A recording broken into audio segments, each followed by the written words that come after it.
Everyone, my name is Sipho Sibanda. I'll be your program director for the day. Uh, as your program director, my task is very simple.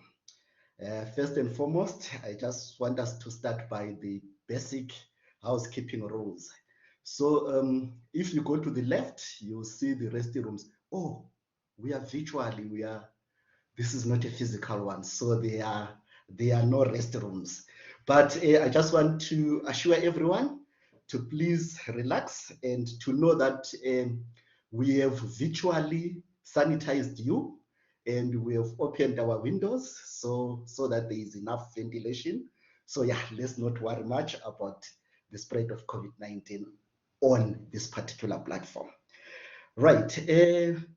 Just one basic housekeeping rule is that should you want to make any comments or should you want to engage with any of the presenters today, we are going to make use of the chat section.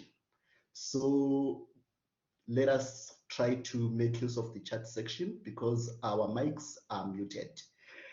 Right, having said that, good people, it is a huge honor, it is a huge privilege for me to introduce you to our head of department for the Department of Social Work and Criminology, our own Professor Lombard, that is going to give us a word of welcome and some opening remarks. Over to you, Prof. Lombard. Thank you, Mr. Sibanda. Good morning to all the colleagues. That includes at the UP colleagues and our field practitioners and supervisors of our students, and of course, most importantly, our students. I'm sure you sit back today and look and say, we've made it. We have climbed the mountain. We have been facing many challenges, and you have explored what is the possible to do in circumstances that is sometimes impossible. So I'm very proud of you, and this event is really today to listen to you and to celebrate with you what your achievements were.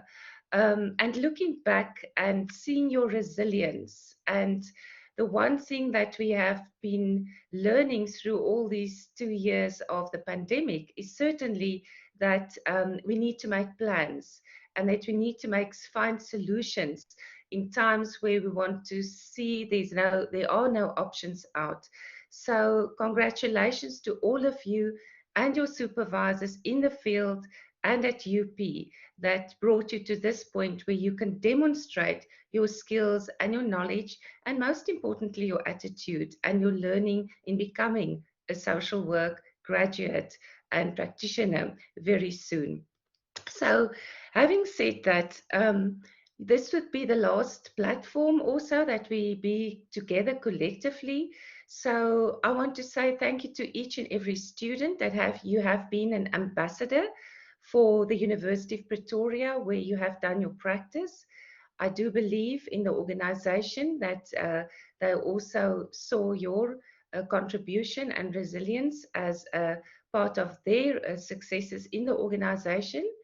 And also thank you for the change and the difference and the support that you gave to the people out there in your communities, individually, in groups, to one another, and to actually be open for a learning experience and growing experience. And the one message I want to give with you in going into practice is that you have seen the hardships, you have experienced the difficulties of social work, amongst our own fears in living with the realities in our society. We have to be there for others and think of them first. And the best of all of that is that it's possible. And I think never again in our lives we will have a scenario where we say we can expect what's happened, because in the 21st century, with the fourth industrial revolution, with everything that happens globally, nationally, we know every day might be different. And you have learned a lot of skills a lot of knowledge. You have learned a lot about relationships and about collaborations and partnerships and respecting people and yourself. And the most things that we could send you out with is that knowledge base and foundation. There's no little box that works in all circumstances. And if you are ready to take what you've learned and what you've experienced and apply it to any possible condition and be creative, innovative, then you will be successful in practice. What we have seen definitely is that social work is a profession that should be responsive to what happens every day in life. We live in the social, economic, political context that determines social welfare. It determines our role as social workers. And I want you to be those change agents in society where you will take the lead and the example that you have received from your role models and be that role model and exceed that role model for others, to be a mentor, to be seen as somebody that's ethical, that's there for others, that put other people first, and always with people and not for them. So on that note, I wish all the fourth years well. I really look forward to seeing what you've done, to hear your experiences. Of course, I have followed some of that through the lectures in the year, but to physically experience it today, I'm looking really forward to that. And I do wish that you would be successful, that you will all find a position, and that we will see some of you back for postgraduate studies at the University of Pretoria. So that message then to the students. I really want to also thank you, the supervisors. I've looked at your wonderful pictures that you've sent in that we will see shortly, and was just once again amazed by the enormous project that it takes to put the fourth year practice in place. It is also not from the practice side and engagement, but also from the UP side in organizing that. And I want to say to Mrs. Jordan and all the lecturers involved, thank you very much for keeping this huge project structured and organized, and all for all the sacrifices that you also made in practice, giving our students the opportunities, helping us to keep them in practice. It was a huge, huge temptation, I think, from the student side and from everywhere to not be in practice and to be safely behind a blackboard somewhere.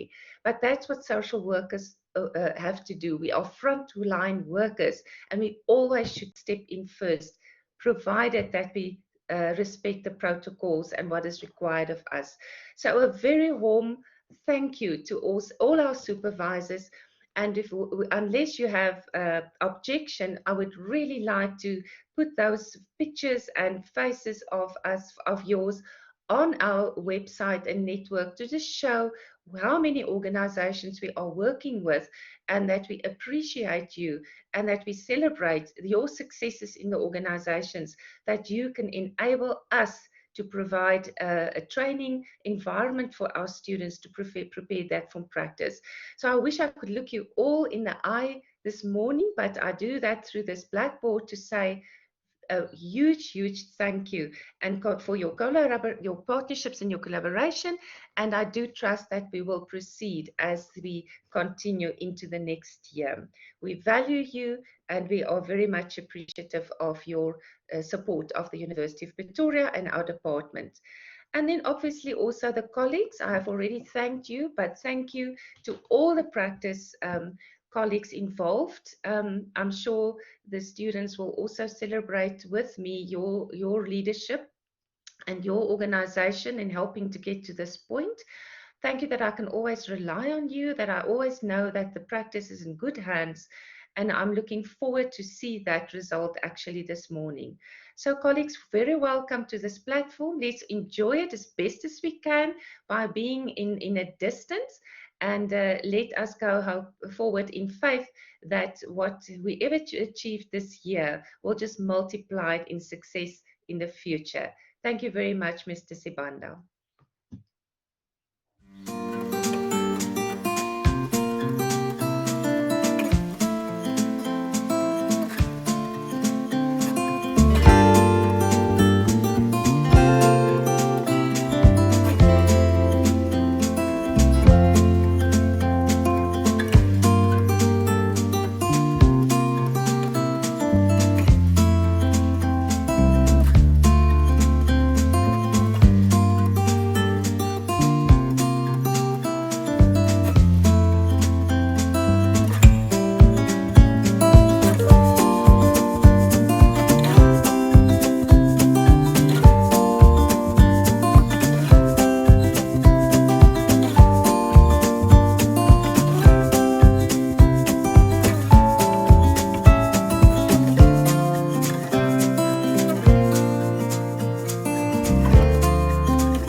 And thank you so much for the very special video that was made. It's such a difficult one because we say that we will not get emotional because this is a good one and it's the end of the year and we're tired and we want to say goodbye. But when we get to say goodbye, it's always difficult. So when we're nervous, I go into a safe space. My mother was a librarian, so subsequently a safe space is to talk about books. And I thought that we could consider, as Jumba Lahiri says, that the thing about books is that they let you travel without using your feet. So if we think of a good book, and writing a good book, and reading a good book, we think about the role players that we need in the book. We need students, we need our field placements, and we need a sound educational institution. And to all three role players, we really cannot say enough thank you. And what do we want to achieve? Just as good books want to create a feeling or to change a perception, the key concepts in our story relate to the attributes we want to develop in our own soon-to-be graduates. As Professor Lombard has already mentioned, the words that we want in our book for our students are resilience and adaptability, the ability to collaborate, an understanding of lifelong learning, critical thinking, problem solving, and the ability to live a life of reflection. Any good book needs to have a plot twist, and boy, did we not have a plot twist. Our plot twist came in the form of the COVID pandemic, and all role players needed to change their plans. We needed to change our timing. This has become the ultimate era of the redesign, the reinvent, the recollect, and any other related word we could think of. All our role players were affected by this plot twist. So we decided that we wanted to tell our story. Now, in the days of my youth, when my mom was working in the library, we would get a little piece of paper, a piece of cardboard, and you would get a certain amount of pieces of cardboard. And with those pieces of cardboard, you needed to go into your library and select the number of cardboard pieces you had of books to represent what you wanted to have for the next 2 weeks. And we had 5 tickets, and we needed to use our 5 tickets to select 5 stories from our students to represent what is our whole library of the work that's been done this year. Our students, we want to also not only represent, but to offer perhaps a Reader's Digest version of what they've been doing. You will remember the little books, and it was very small writing where they squeezed in a lot of information in a short amount of space. So also the 5 or 10 minutes of our students' presentation we know is a year worth of their work. Of course, we understand that for many of our students, this is really the first time they get an opportunity to write a chapter in their book. And that is what we expect. It's the crawling, the walking, and later it will be the running. And we look forward to sharing what our students have done this year in their year of reconsidering, of redesigning, and of showing their attributes that we are ready to send them into the world, all their graduate attributes.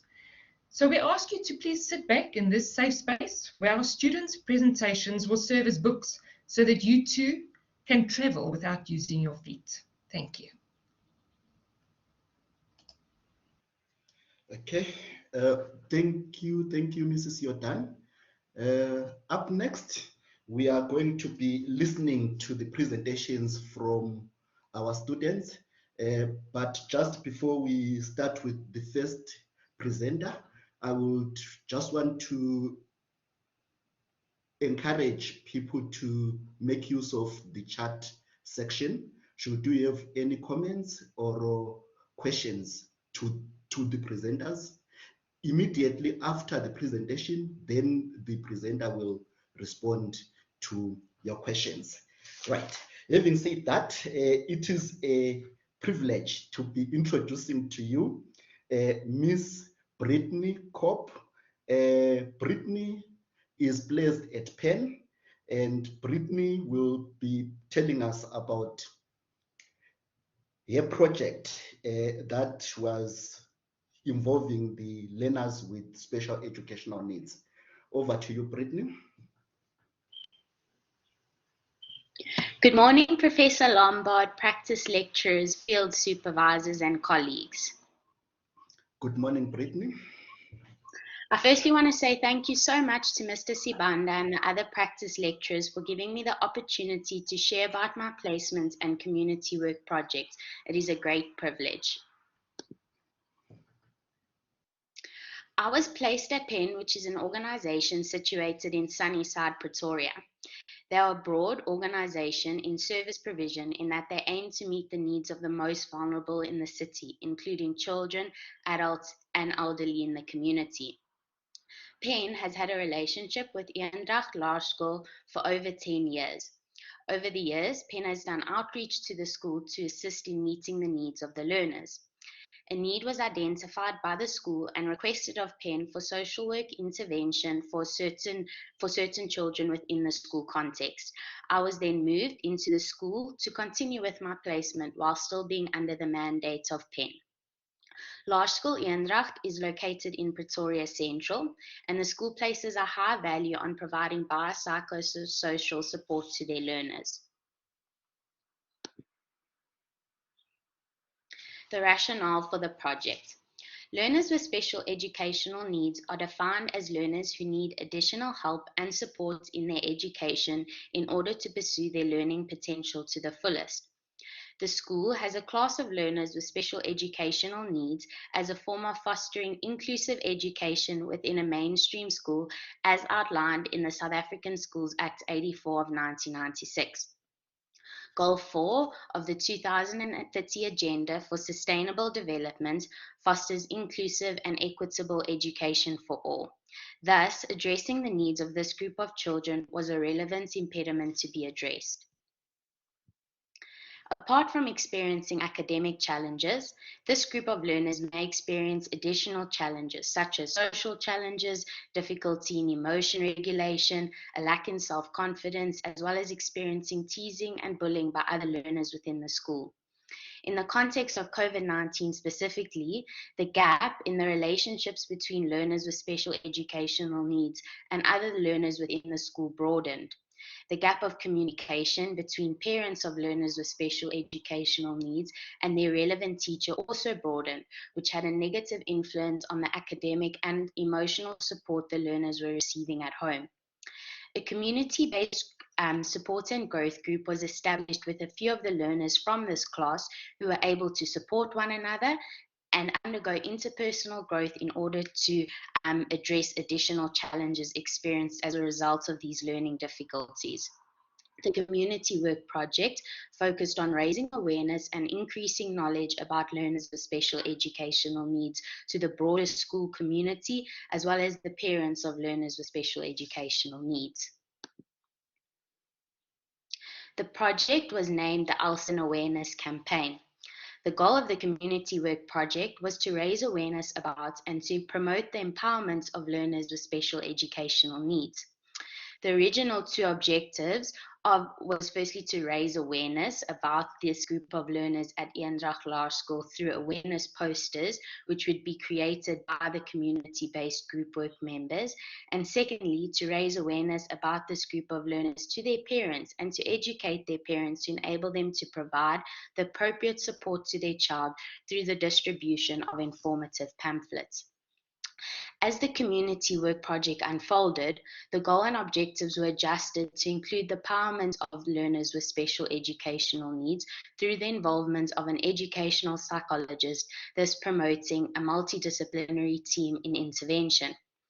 The practice models which guided the intervention were the community education model, which was used to create awareness about this group of learners, and the community development model, which mobilized learners with special educational needs, their teacher, and the broader school to influence their own development.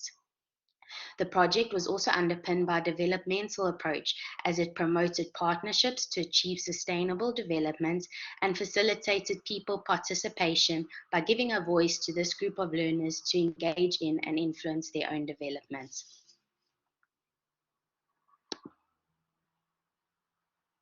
The community work process started with a community profile survey for the purpose of addressing impediments experienced by the community, identifying the strengths and weaknesses of the community, and suggesting possible solutions to these impediments. This fostered the participation of community members and stakeholders to promote the sustainability of the project. The project planning then took place, which included the group of learners themselves, the learners with special educational needs teacher, the head of the school's learners support team, and the deputy principal of the school. Fundraising was done through social media platforms such as Instagram and Facebook. The awareness posters were then created in a community-based group work session with the learners with special educational needs. Each child was then able to pin up their poster on one of the corridor walls in the school for other learners to see. An educational psychologist then visited the class of learners with special educational needs and conducted an assessment on each child's learning style as a way to empower the teacher to know how each child learns best. The educational psychologist also presented and conducted activities within the class on regulating emotions and developing social skills. Lastly, pamphlets were created and distributed to learners with special educational needs to take home and give to their parents. The pamphlets included information pertaining to what it means to be part of the learners with special educational needs class, what support the school was giving to each child in the classroom, and what support could be given additionally at home. Reflecting on the project. Due to each learner within the community-based group work being at different learning levels and different ages, it was challenging in the beginning to provide activities that were appropriate for all within the group setting. Due to schools being closed for most of June as a result of the third COVID-19 wave, it was challenging to ensure continuity of the community work process. Although this was a challenge, adapting was possible. Tensions sometimes also were present between the schooling system's priority obviously being education and the social work services priority being more holistic in the view of each child. Through effective communication with stakeholders, this was addressed and overcome. The project was ultimately a success according to feedback from learners and major stakeholders. It is recommended that further training be done, specifically in recognizing learners who might need to be a part of this class to receive extra support, as it promotes sustainability and ensures that learners with special educational needs continue to receive support emotionally and academically within a mainstream school setting. The most significant thing I learned was the importance of a social worker in linking people with resources they need in order to succeed. From the fundraising that was done, as well as the voluntary intervention of the educational psychologist, it appeared that often people who have resources, whether it's financial or skills-based, are willing to help those who may be in need, but often they just don't know where that need is or how to help. That is where the specific role of a social worker is immensely significant. I've attached my poster which reflects the community work project. Thank you so much for your time in listening to this presentation. If there are any questions, I would love to answer them in the chat platform on Blackboard Collaborate. Thank you so much. Thank you, Brittany, for such a wonderful project. Just to reiterate again, Brittany will be available on the chat section to answer your questions. Right now, let us listen to Miss Natalie Naidu. Natalie was placed at Sangha, and she did a project titled Anti-Substance Abuse Video Project. Ladies and gentlemen, Natalie coming right up. Good morning, Prof. Lombard, lecturers, practice supervisors, and my peers. Good morning, Natalie. Okay, so as Mr. Sibanda said, my name is Natalie Naidu, and I was placed at Sangha Pretoria North. Next slide, please. Thank you. Okay, so Sangha is a rehabilitation clinic with two main units, one for adults and the other for underage boys, 13 to 18 years old, which is mainly where I worked. The organization's mission was threefold. It is to treat substance abuse, substance dependence disorders, community development, and substance use prevention, which is the aim of this community project. This is where I noticed a trend of boys who shared that they first started smoking and experimenting with drugs at schools. Parents also shared with me that they were concerned about the influence of peers on their children within the school environment. My community project was the development of a functional aid as a response to this impediment. The knowledge gained from the task group, which I did, was combined with the facts related to substance abuse to develop a video. The video aims, firstly, to educate school children about drugs, and secondly, to be representative of South African school children. Mostly because I noticed that most functional aids that we made use of was American-based. The project also falls within the developmental social work theme of bridging the micro-macro divide. The main goal was to link my individual group work with the larger community of schools. We also worked within welfare pluralism, which aims to link teachers and the organization. The project aimed to work around COVID-19 regulations as we had very limited access to a larger community. The video was developed via communication technology between myself and a graphic designer, and we aimed mainly to use the resources at hand, which was our task group within the organization. The lessons that I learned was the importance of making use of resources that we have access to. So within the organization, it was our boys, and the importance of the need for drug prevention programs within schools. I also noticed a very deep importance with regards to representation and children being able to see people who have the same struggles as them, but who also look like them and come from the same areas as them. Thank you very much. Ms. Claessens will now play the video that I developed. Hi, my name is Sia. I am 15 years old and I attend Westbrook High School. I love soccer. My favorite subjects are English and history, and I hope to become an engineer.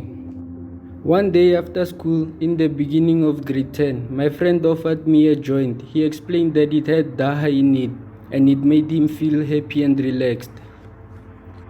I thought to myself, it's just Daha, surely it can't be that bad. My friend seemed to be having a great time, and I didn't want to seem like I do not want to have fun with him.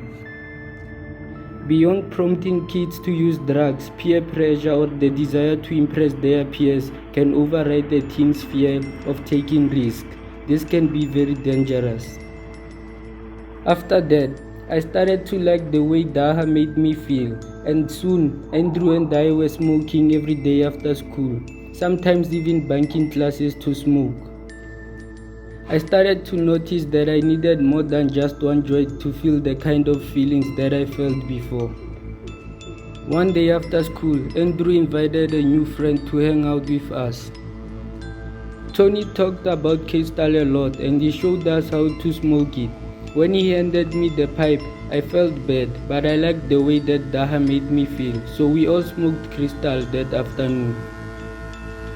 This happens often in drug or alcohol use. The body develops a tolerance of the substance, dulling the effects, therefore and needing more of the substance to achieve the same effect. This is very similar to how the body builds muscle. In the beginning, doing 10 push-ups is sore and enough to tire you out, but after extended use, you will be able to do 50 without breaking a sweat. Tolerance inspires the urge to smoke or use more and more. The more the body receives the drug, the more the body is conditioned to crave the drug. This leads to an addiction and ultimately a dependency, since the body will condition itself to need the drug to function normal. After a few weeks, I started to feel tired all the time. I didn't really want to talk to my family. And when my parents came home from work in the evenings, I would always just stay in my room. I started to feel stressed and anxious all the time. Over some weeks, I stopped going to school regularly and I lost a lot of good friends. My parents started noticing that I was smoking and it regularly caused fights in our house. Common symptoms of drug use are depression, anxiety, or trademarks of other mental health issues such as psychosis or disassociation. This is a disturbance of the mind where the person begins to lose touch with reality more frequently. Drug users can also experience social changes. Individuals begin to isolate themselves from their friends and family because they feel guilt, shame, and sadness. I started to feel more and more anxious. Even when I wasn't smoking, I would constantly feel paranoid and frustrated. I would forget things easily, or I would suddenly get angry and have an outburst at home or at school. My mom started to notice that my eyes were always red and my skin was dry. I had burn marks on my hand. I really struggled to hide my drug use, and more, people started to notice that something was not right with me. Drug use can change a person's behavior, making them paranoid and anxious.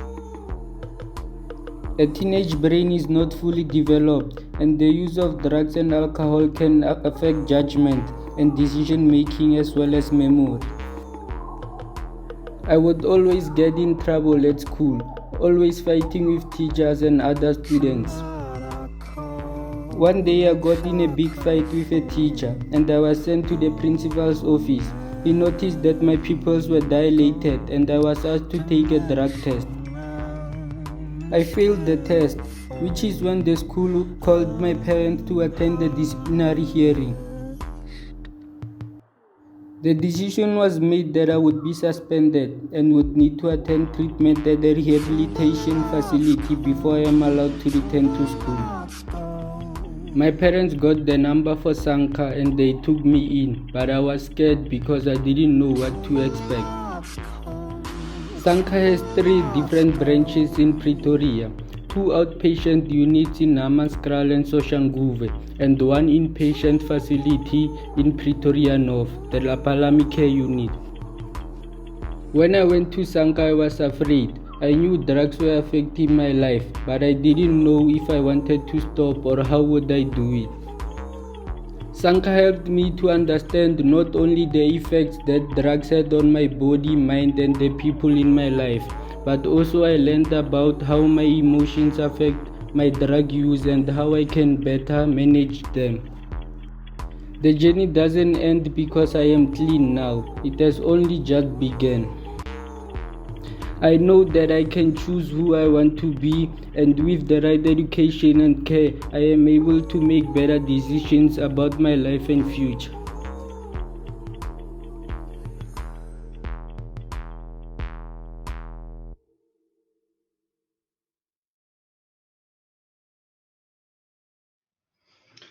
Wow.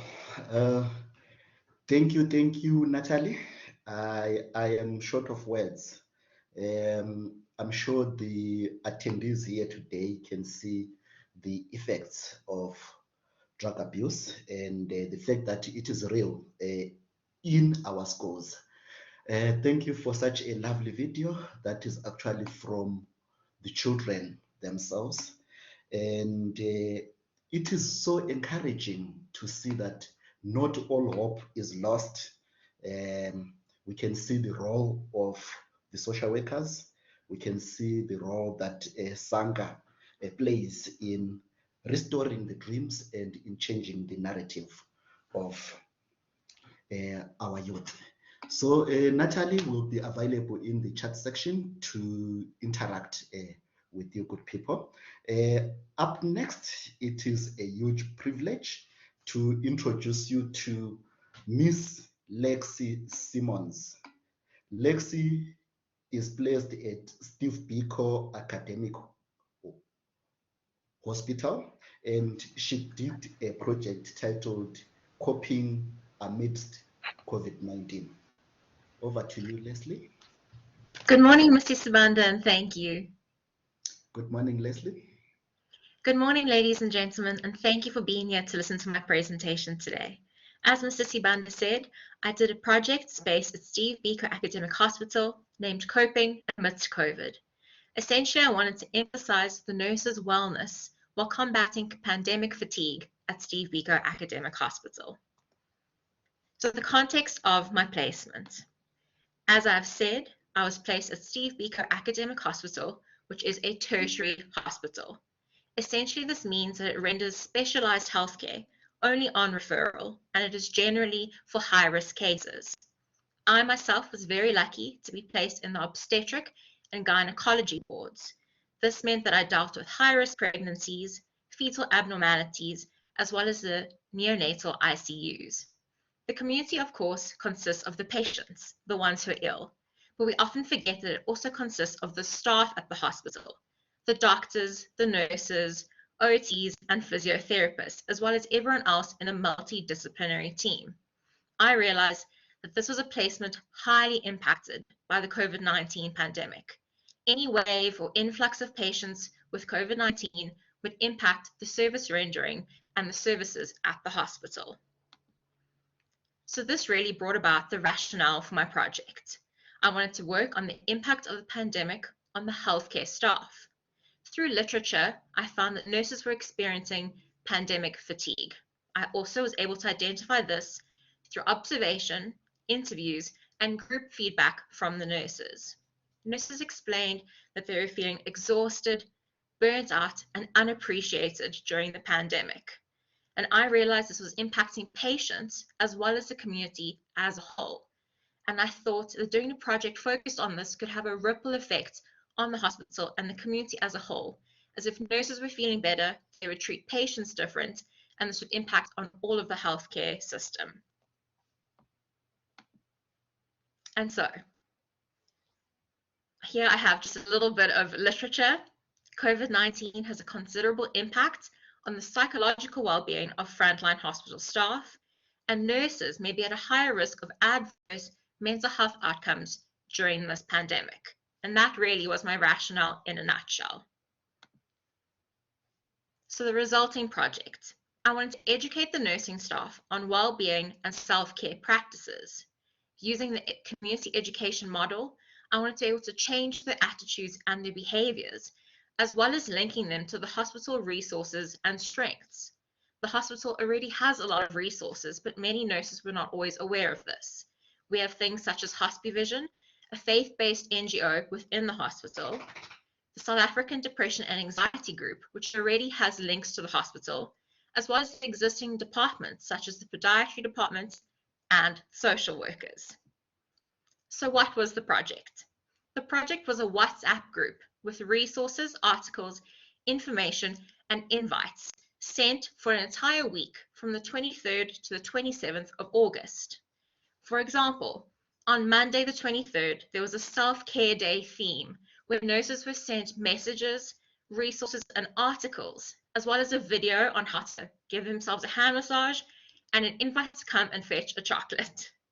On Tuesday, there was a physical wellness day where they were invited to come down to the podiatry department for a free assessment on their feet, as nurses are on their feet so often. On Wednesday, there's a spiritual wellness day with the NGO Hospivision, where nurses were sent a prayer, words of encouragement, and scripture.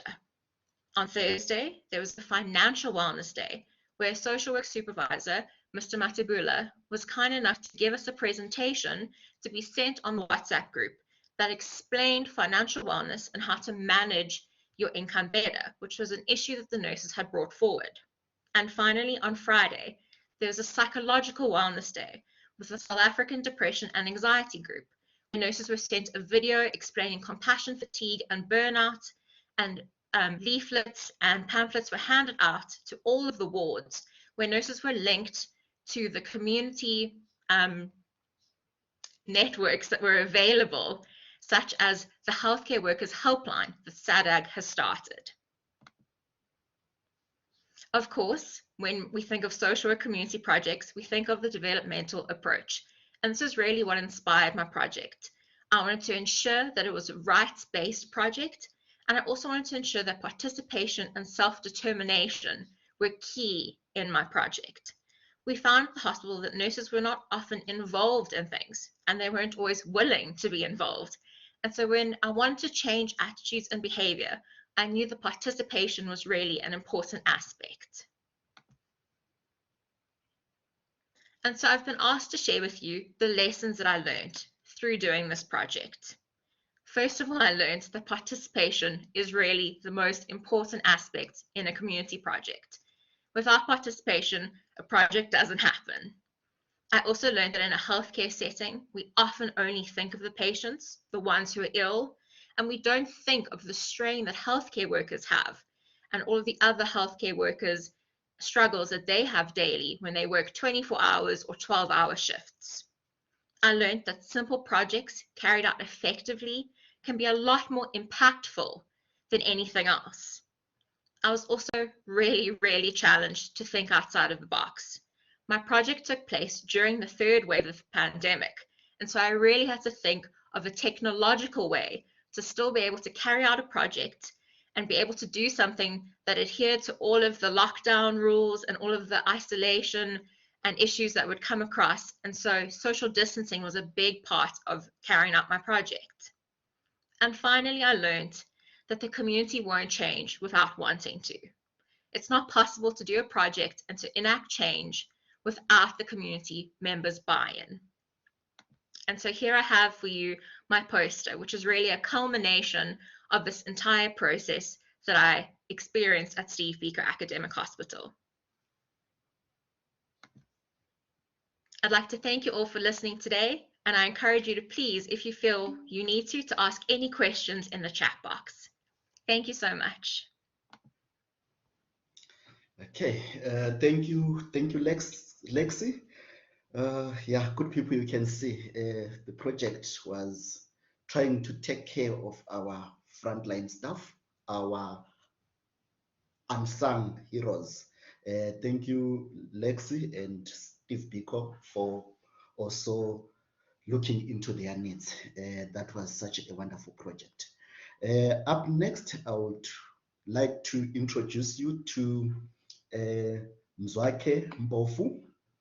Mzwakhe is placed at the Jesuit Refugee Services, JRS, and his project is titled Refugee Rights and Documentation. Over to you, Mzwakhe.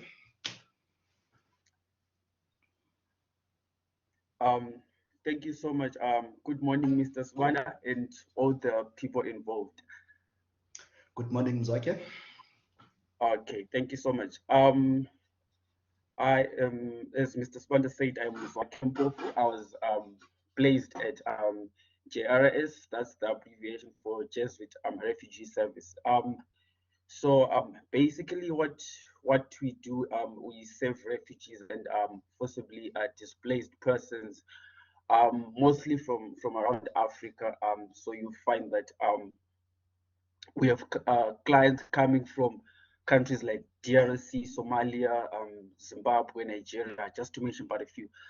What JRS does, we advocate for the rights of refugees, be it healthcare, be it education, be it housing, anything else that you can think of.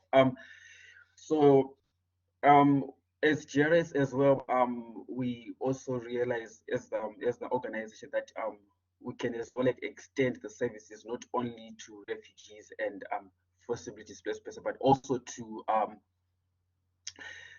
most vulnerable groups like in society. And so the aim is to empower the disempowered. As I always say that we are trying to provide a home away from home for the refugees and the displaced persons. JRS comprises of 3 departments. That is the skills, the advocacy, and also the health department. And I was placed at the health department, so I was working closely with the health department.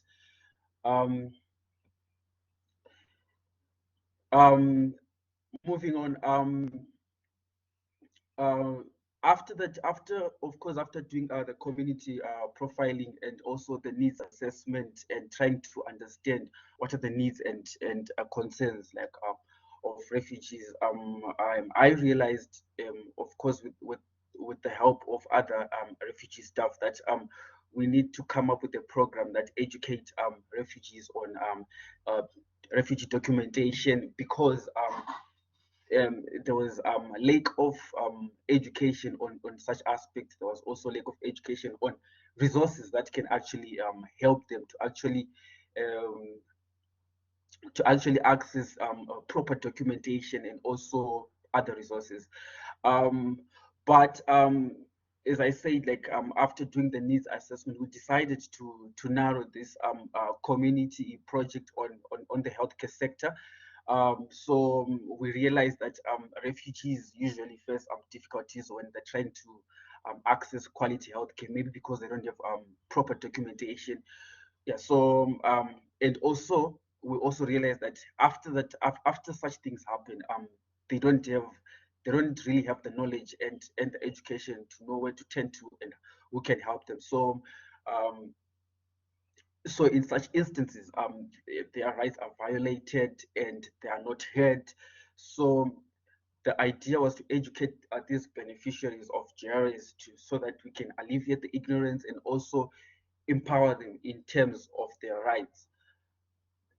Yes. So the project was mainly centered on a workshop on refugee rights and documentation. But as I said earlier, it focused on it mainly narrowed down to the healthcare sector, because I felt like it was like the cause of concern. So I collaborated with the GRS health department, so that includes the management, the social workers, and also the caregivers. So all these three segments of the department were there to help me, and they offered maximum support to make sure that everything goes according to plan. So we invited speakers from Future Families and also Section 27 speakers. Basically, Future Families are almost do programs that are almost similar to GRS, that is psychosocial counseling, helping refugees as well to settle like in their new host country. And then Section 27 is it's basically human rights lawyers, and they offer free services to refugees and also most vulnerable groups. Because of the language barrier, we also decided to include a translator, because most of our beneficiaries, they might struggle to understand English, and we realized that about 80% of the attendants were French, and so we were fortunate enough to actually come up with the translator who could actually translate English to French. Attendance was approximately 40 people. Our beneficiaries were also given the chance to ask questions.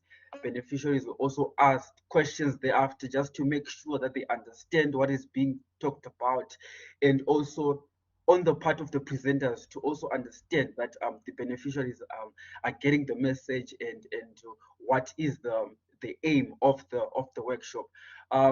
And as I said, aim was to empower, and I believe that as a social worker, is when someone is educated, when someone knows and is knowledgeable about something, they can have the courage to stand for their rights, and even if they are violated, they know the resources and who to turn to if ever their rights are violated. And I also thought that this was the most relevant workshop because of the nature of the impediment, because we realize that there is lack of knowledge and education on such aspects. So having to do such kind of a workshop will actually ensure that the refugee community can actually understand their rights, can actually know their rights, and are empowered enough to actually stand for their rights. Okay, I'm just gonna move into the project. The theory part of the project is my colleagues have been saying that as we do these projects, we will always make sure that we consider the guiding principles of social work, that is the developmental approach. So as the workshop coordinator, ensure that there's beneficiary participation throughout the workshop, that is making sure and giving them the chance to actually ask questions, giving the beneficiaries to also contribute in terms of future topics that should be covered, like in future, maybe in the following year, and also partnerships with future families is also one of the pillars of developmental approach, that when doing projects, we should partner with other institutions or even other resources. And also, workshop promoted universal access to refugees, which means that by making sure that refugees know about their documentation and they can be able to access any resources in South Africa that can actually empower them, that can actually help them, especially in the health sector. After that, we also realized, because it came out to be like one of the best programs that JRS has ever had. So we are making sure that this such projects happen on a quarterly basis, because refugee continually has like beneficiaries every now and then, like new recruits, and so it was an idea that is still being considered to actually have such educational workshops like on a quarterly basis, to continue to educate refugees every now and then. And then from there, I'm just gonna run through on the community-based group work, which focused on educating as well the participants. It was basically a spillover of the main workshop, which means that all the topics that were being covered in the group work were actually related to the workshop, and also that they will be able to choose their own topics if need be. If they want further assistance, they can actually schedule individual counseling if need be. Lesson learned. I also learned a lot on such a project, because I realized that global pandemics can actually affect service delivery, because we actually had to cut the number of attendants, because some were in contact with people with COVID-19, so we had to cut the numbers, because initially we're looking at attendance of like 70 people, but because of COVID-19 we had to cut the numbers, and of course all COVID-19 protocols were observed, and also the cohesion amongst refugees is commendable, from people coming from different countries with diverse background. It was just commendable. It's also commendable, like the support that I got from the health department at JRS. They were really supportive in terms of funding, in terms of making sure that everything goes according to plan. And I also realized that goals and objectives of a certain project tremendously affect like motivation on the part of the organizers, on the part of the funders, on the part of the beneficiaries as well. And I think in the future, I believe that time allocation for question and answer sessions should be increased, as I realized the refugees had like so many questions to ask, but because we're constricted of time, we couldn't cater for every question. And that's my poster for the project that I managed to create, that summarizes everything. Thank you so much. Okay, thank you, Mzwakhe. Mzwakhe will be available on the chat section to take your comments and questions. Indeed, such a topical project, you know, refugees, they come to South Africa seeking for better future, for a better life, and for better opportunities. But because of the impediments that are caused by lack of access to documentation, they found themselves being subjected to secondary victimization. Indeed, we could see the flavor of the developmental approach in the project. Thank you, Mzwakhe, for such a wonderful project. Good people, up next, I would like to present to you Miss Tillis van der Vender and Miss Miona de Klerk. They are placed at Med Center, and they did a project titled Perceptual Motor Skills Development as Means to Social Development. Over to you, Tillis and Miona. Good morning. Good morning, Tillis and Miona. Okay, so we did a communal community work project, which was perceptual development as means to enhance social development. So perceptual development is the engagement of children with their environment through their 5 senses, which develops into skills needed for functioning like pencil grip, recognition of shape and colors, etc. So firstly, we wanted to introduce you to our placement. So we were placed at Med Center, which is a therapeutic unit that offers holistic therapeutic intervention to attend to emotional and physical development of primary school children. An overview. Okay.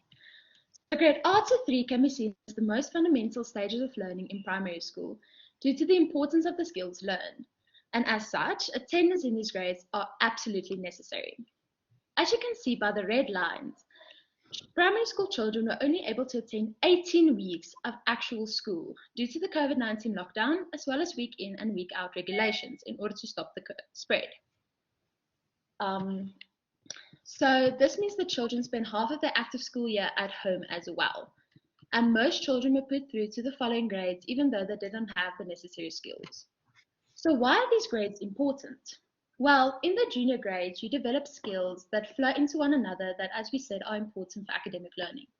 For example, learning to recognize and draw a circle in grade R leads to being able to recognize and draw the letter of an A in grade 1, which leads to spelling and word formation. Academic performance also influences self-concept, which in return influences self-esteem. And as such, failure in academics can cause emotional and behavioral problems due to feelings of failure, humiliation, and bullying, especially if the children were retained. The large amounts of time spent at home also had an impact on children, especially those living in apartment buildings and informal settlements, because they had limited space to explore and play. This had a very big impact on the imagination and learning capacity of children, which is a big issue. So why intervene? Well, many parents don't know that these skills need to be taught to their children by them, and as such leave the responsibility to the teachers. And as COVID-19 showed us, home-based education is extremely important. So we decided to attack this problem from 2 sides.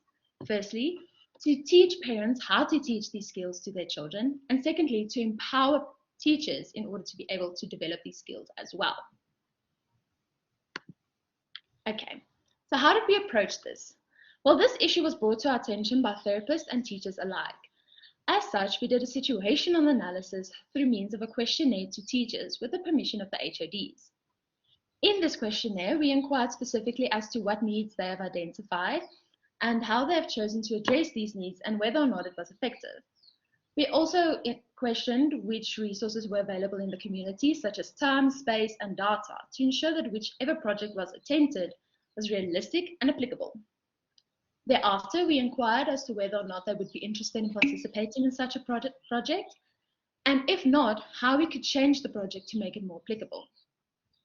The idea was to bring resources into the community to assist in the development of children to reduce the need for outside referrals to occupational therapists, because many parents cannot afford this. This was a way to bridge the micro-macro divide that exists between the community and services, as well as to foster partnerships. So the projects. I will firstly be discussing my half of the project, which was perceptual development in the classroom and targets teachers. So I worked in collaboration with 3 occupational therapists to develop a program with about 3 activities per week that targets the following themes that were identified by the teachers. These themes are visual perceptual skills, fine motor skills, interpretation of information, which could be due to auditory processing, and bodily awareness. The aim was to empower the grade 2 and 3 teachers with activities for classroom use to empower the perceptual development with minimum resources, time, and space needed. These activities also needed to be play-based in order to reduce stress in the classroom that could also cause behavioral problems due to the fact that children aren't allowed to play outside anymore. Therefore, the participation and buy-in from the teachers were absolutely necessary, as they were the ones who were going to be doing these activities. I send out a poster once a week with the activities alongside videos showcasing students explaining and leading these activities. These videos were taken during group work sessions with 6th grade 3 learners, during which I explained the activities to them and empowered them to explain and lead these activities in the group work setting in order to be able to do so in the classroom. For this, I also needed the participation of the teachers, as they had to nominate students for these groups. The whole program was also put into a booklet in order for the teachers to access and use again in the future. My part of the project was called Perceptual Motor Development, and the project is to provide assistance to parents to help with the perceptual motor skills development of their children by teaching them the importance of this developmental area and giving them activities to practice at home by liaising with an occupational therapy student. The project focuses on the importance of skills such as gross motor, fine motor, and visual perceptual skills. Group work sessions were held once a week with parents and their children, in which I took informative videos to share to the rest of the Grade 1 parent community. The project took on a developmental approach with the aim to ultimately enhance the social development of children by using community members to participate in a group work setting to develop sustainable and applicable material that can be used in the future. We also developed a MedCenter YouTube channel for the videos to be stored. The idea behind this was to ensure the sustainability of the project, because the videos, as you can see, will be permanently stored for easy access for therapists and others who wishes to view these videos. And this is in line with the developmental approach that was taken to this project. Okay, so lessons learned. What would we do differently? Well, looking back, we would have widened our scope to target all of the teachers and parents from grade R to grade 3 in order to have a bigger impact with the project. What stood out? For me, it stood out how little parents knew of perceptual development, and these skills are needed to be taught by them to their children. For me, it was the actual capacity of the children to be able to explain and lead these activities, showing that children are capable of a lot more than what we give them credit for. Upon reflection, we have also learned about the importance of parental classes and early childhood development, because children cannot succeed academically without these skills. And parents firstly don't know what these skills are or how to teach them, which emphasizes the importance of community education. Secondly, it allowed us to see how big the scope of social work actually is, because although this project is based more on occupational therapy work, we as social workers had the opportunity to link the community with resources and empower them, thereby bringing the resources into the community. We have also added our posters as the last slide for your viewing pleasure. Thank you.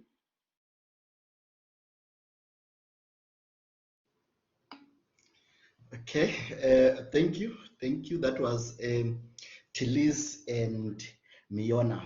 Thank you for such a wonderful project. Yes, indeed, you have demonstrated that motor skills development is indeed a means to social development. And the fact that the program was captured in the booklet, that is a very wonderful idea, meaning it can continue to be used even next year or the year thereafter. Thank you. And good people, Therese and Miona will be available in the chat section to take your questions. Okay, we still have some time for that, but just for now, I just want to say those were the presentations from our students, and we've now come to the end of the presentations. So at this point in time, I would want to take the opportunity to thank Professor Lombard, our HOD.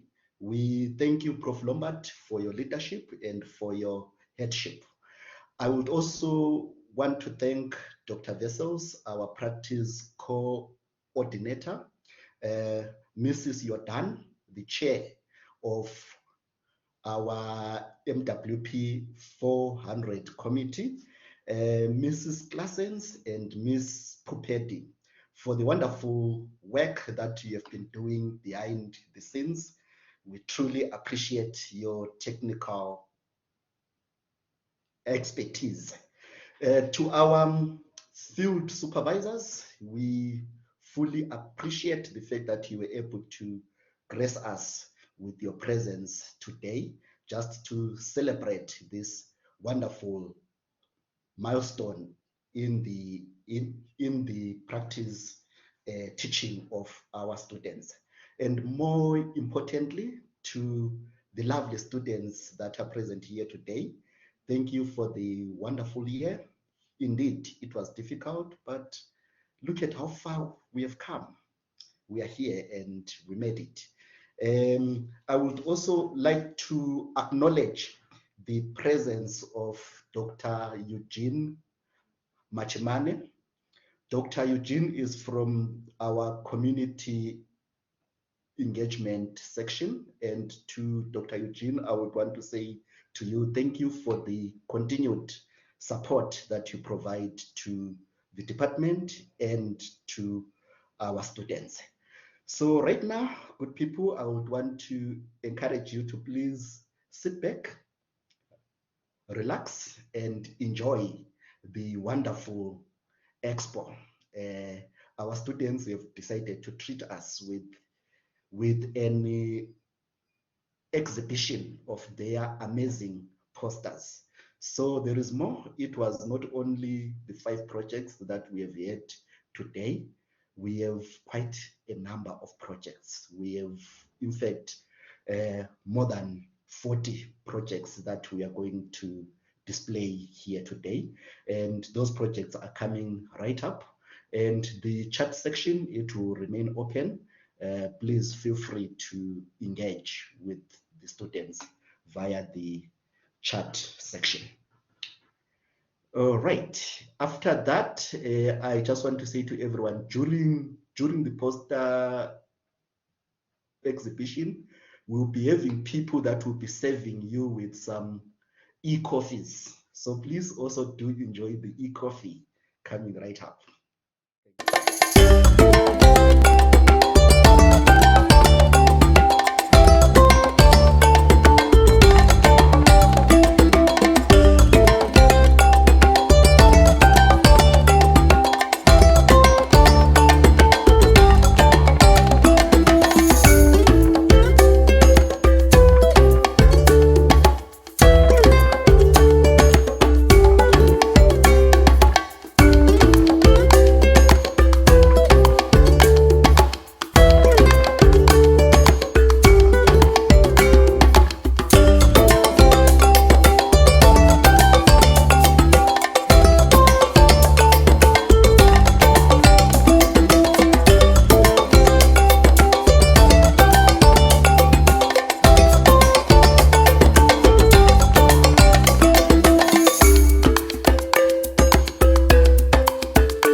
we've come to the end of our virtual poster day for 2021. I wish you all a great afternoon. Till we meet again, please take good care of yourselves.